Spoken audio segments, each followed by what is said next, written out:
What teacher's behavior should have landed them in prison? A teacher locked my epileptic daughter in her classroom and turned on strobe lights during her seizure. I was at home when my daughter Zainab texted me, "Dad, I can feel a seizure coming." My coffee mug hit the floor. Teacher won't let me leave. She locked the door. Then nothing. My phone buzzed with texts from her friend Chloe. Zainab is having a seizure. The teacher turned on strobe lights on the screen and is making it worse. Another text. She's taking our phone's help. Then nothing. I called the school while running through the parking lot, nearly ripping my car door off its hinges. Roosevelt Middle School, how may I? My daughter Zainab, Illinois, is having a seizure in Miss Crawford's room. Room 212. She needs medical attention now. The secretary paused. Oh dear, let me transfer you to the nurse. There's no time. Just unlock the door.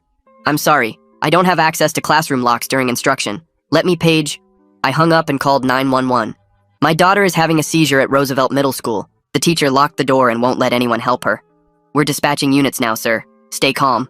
I abandoned my car at the entrance and sprinted inside. The security guard, Jerome, looked up from his phone. Sir, you need to sign medical emergency. Room 212. I kept running.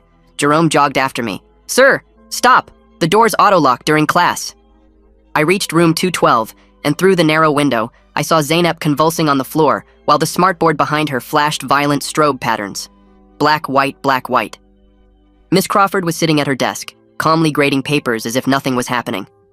I yanked the handle, but the electronic lock held firm against the solid steel frame. I slammed my shoulder into the door while Miss Crawford glanced up, annoyed by the noise, then returned to her grading. Open this door, I screamed at Jerome. I don't have the override codes, only administration have them. Then get them. They're in a district meeting off campus until...